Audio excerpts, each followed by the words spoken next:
colleagues, I welcome you to today's sitting. On Tuesday, 4th March 2025, the Deputy Speaker, Thomas Tayebwa, said he would start off his duty as President of the Organization of Africa, Caribbean and Pacific States Joint Parliamentary Assembly with mediations on restriction of export of specific crops to the European Union market. Our coffee, our tea, our cocoa, all those products, if they have been planted in an area that had trees from 2020, then they won't be able to enter the European Union. We are saying that even when you're fighting climate change, promoting climate change, you must do it in a sustainable way and in a fair and just way. So whereas we support efforts, we need to see a way of meeting of minds. We don't end up suffocating people from poor families, from poor countries. We are going to be having very strong engagements on issues to do with trade. We want non-tariff barriers removed for our goods to be entering the European Union. We want these issues like now Uganda being on the grey list for money laundering, yet we have already cleared with FATF. We have met all the requirements that are required, but Uganda, Jamaica, Panama, and Barbados are still on the list, and yet we cleared. During the sitting, the Minister for Public Service, Honorable Muruli Mukasa, revealed that the Ministry of Finance, Planning and Economic Development had availed over 1.2 trillion shillings to ministries, departments and agencies receiving the functions of rationalised agencies. The Ministry of Finance has finally released all the money that we require to pay and settle compensation for all these people who are concerned. Of the agencies whose laws were passed and assented to. Now what remains is for each individual vote, to make the calculations and pay off. 26 February 2025, accounting officers, supplementary expenditure schedule number 2 for financial 2024-2025 for institutions affected under the RAPEX. Parliament approved supplementary budget schedule 2 for financial 2024-2025, totaling to shillings 1.243 trillion for institutions receiving the rationalised functions. This is to enable implementation of revised structures, new mandates and functions as summarized in the table below. Recurrent 296 billion, development 940 billion, statutory 7 billion. The purpose of this letter therefore is to forward you the resolution of Parliament and request you to initiate the supplementary allocation on the program budgeting system and provide revised work plans. Subsequent to the decision of Parliament, which you communicated to us in writing, we communicated to agencies that funds have now been moved. What that means, the budget is available for these entities to begin spending accordingly. On Wednesday, 5th March 2025, Parliament passed the East African Community Mediation Agreement Bill 2024, aimed at resolving long-standing issues surrounding the pension and retirement benefits of former employees of the dissolved East African Community. East African Mediation Agreement was made in 1984 by the signing of a treaty between the three sister countries, Tanzania, Uganda, and Kenya. We are required to be compliant of the agreements which were made. Our request was that the bill comes here so that Parliament can domesticate the agreement to ensure that the laws could be enforced as part of the law of Uganda. In the course of the 40 years or so, since the community, first East African community was dissolved, there have been a number of things which have already taken place. The sharing of assets were done in accordance with that agreement, even though we had no particular law. But employees of the East African community were supposed to be remunerated in accordance with certain terms, but which are not yet applicable in our country.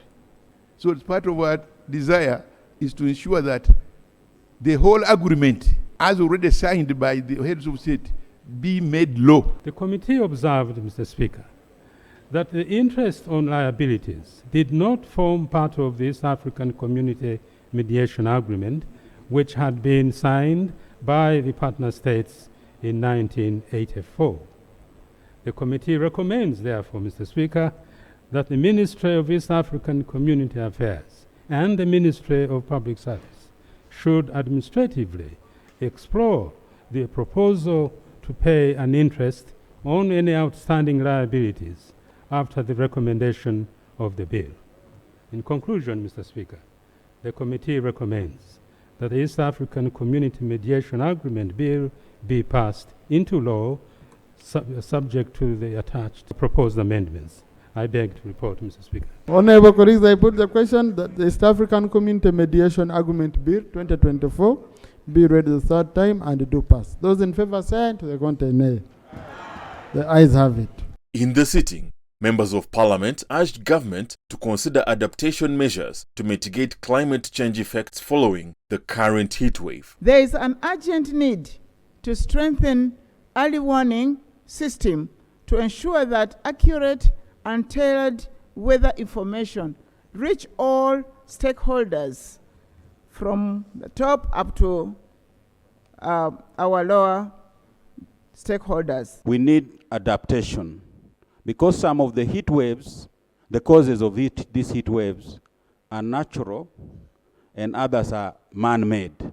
Now for us, our focus should be on the natural, on the man-made one, because we may do little to block the natural, for example, the high precipitation system, the high pressure system the minister was explaining. The information given by our agriculture extensionist veterinary officers to the farmers, of recent many farmers in poultry have been reporting a serious loss. This is the highest, this is the best time to think of agricultural mechanization, cooling in, for example, animal husbandry. What can we do?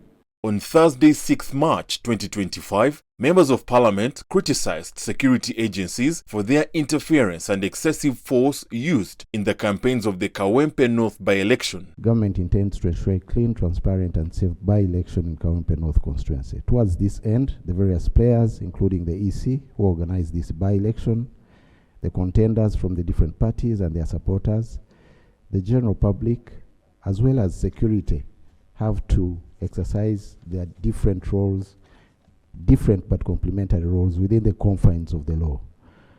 Where we have infractions of the law, there are processes within the law on how to bring them to account, including guidelines on the lawful enforcement of the law. It is also the law, Right Honourable Speaker and members, that for one to be charged with a criminal offence, that offence and the punishment thereof must be expressly provided for in written law. Those arrested are accused of various breaches of the law, including the alleged illegal use of military gear by some of them. Charges known to the law will be preferred for the courts to determine their cases. In addition, working with the military and other security organs, it will be proposed to publish for information their gazetted uniforms as well as other gear which are ordinarily the preserve of official uniformed forces. Also, working with the EC, guidance should be given to all the players regarding lawfully permissible conduct during this exercise. We are having soldiers beating civilians with no sufficient cause. There is a candidate in this race. We are saying we are going to cause traffic jam. He's moving with a wheel loader, but for him it's safer than those walking on foot. There is the JAT, which is responsible, the core mandate, to crack on terrorism. And now you have an official exercise, a campaign exercise announced, and the government chose to deploy the Joint Anti-Terrorism Force. Why? I stand to protest the manner in which security handles civilians in certain situations. Because I was a victim of that during elections, it doesn't matter what party you belong to, but it matters how the state security conducts themselves. In all this, there are always innocent bystanders. If I can, I wouldn't want to infer the guilt of the others, but certainly we shall verify, even reaching out to the journalist and find out how he was injured, who was responsible, and then we take appropriate action. During the sitting, the Prime Minister, Robin Anabanja, revealed that the Ministry of Health is preparing a cabinet memorandum seeking guidance from the executive on sourcing of funds to bridge the gap occasioned by the withdrawal of USAID funding. The suspension of the USAID funding effective 20th January 2025 has significantly impacted Uganda's HIV/AIDS program. To address this crisis, an additional 480 billion is required to bridge the funding gap and sustain essential services in our health facilities. The Ministry of Health is prepared. The Ministry of Health has prepared a cabinet memorandum to brief cabinet on this matter and acquire the executive guidance on how to source for resources to bridge the gap in funding. Government is also engaging with international and local stakeholders to mobilize resources and ensure the continuity of HIV and AIDS interventions. Thank you. House adjourned to Tuesday at 2 p.m.